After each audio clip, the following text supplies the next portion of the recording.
Pernahkah kalian berpikir, bagaimana sih sebuah organisasi bisa dengan mudah mencapai tujuannya?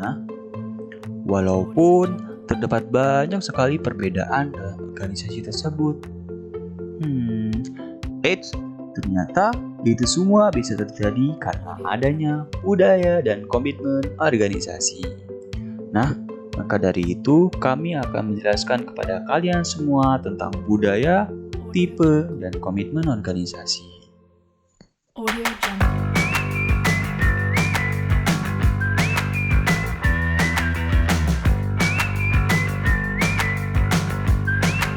Audio Jungle.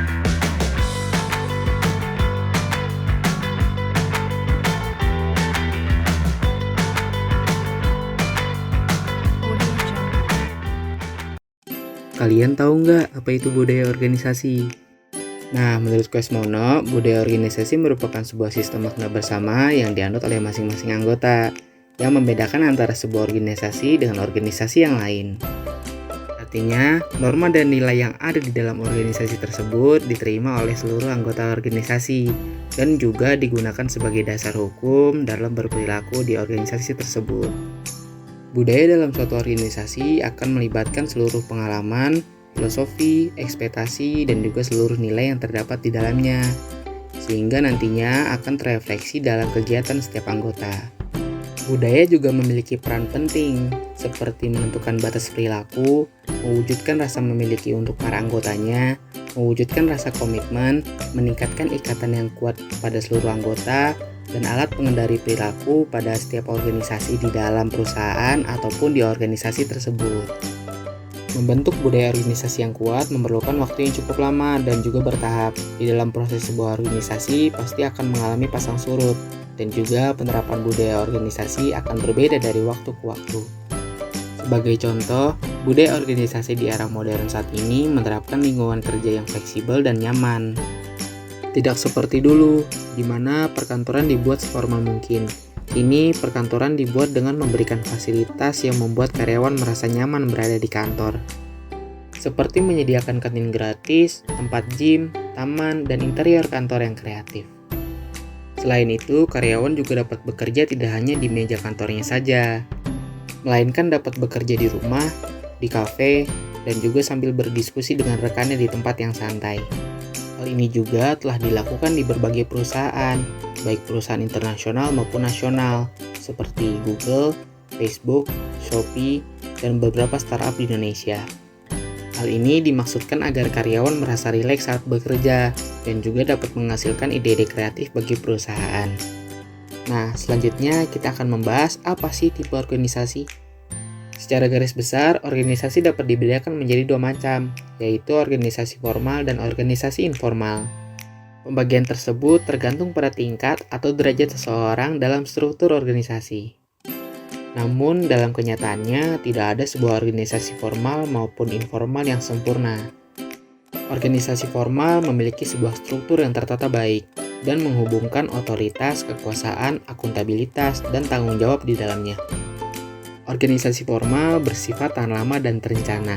Contoh organisasi formal misalnya perusahaan, badan pemerintah, dan universitas. Berbeda dengan organisasi formal, organisasi informal yaitu organisasi yang memiliki tujuan yang diwujudkan bersama, di mana antara anggotanya bekerja karena adanya ikatan pribadi, bukan bekerja sesuai dengan ikatan formal. Contoh organisasi informal misalnya arisan, diskusi atau belajar bersama, dan lain-lain. Jika dilihat dari tujuannya dapat dibedakan menjadi dua, yaitu profit-oriented organization dan non-profit oriented organization.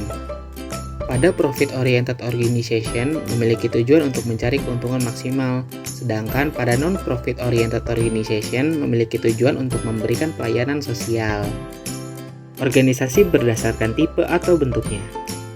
Yang pertama yaitu organisasi lini. Organisasi lini merupakan suatu bentuk organisasi yang menghubungkan langsung secara vertikal antara atasan dan bawahan. Yang kedua yaitu organisasi lini dan staf. Merupakan kombinasi dari organisasi lini, asas komando dipertahankan tapi dalam kelancaran tugas pemimpin dibantu oleh para staf. Yang ketiga yaitu organisasi fungsional. Organisasi ini disusun berdasarkan sifat dan macam pekerjaan yang harus dilakukan. Dan yang terakhir yaitu yang keempat, organisasi lini dan fungsional. Suatu bentuk organisasi di mana wewenang dari pimpinan tertinggi dilimpahkan kepada perkepala unit di bawahnya. Dalam berorganisasi, pasti setiap anggota memiliki komitmen di dalam dirinya. Menurut Robbins, komitmen sebagai suatu keadaan di mana seorang individu memihak organisasi serta tujuan-tujuannya dan keinginannya untuk mempertahankan keanggotaannya di dalam organisasi. Selanjutnya, ada ciri-ciri anggota yang memiliki komitmen dalam organisasi. Yang pertama, ia menerima nilai-nilai dan tujuan organisasi. Yang kedua, memiliki kesiapan dan kesediaan untuk berusaha dengan sungguh-sungguh atas nama organisasi.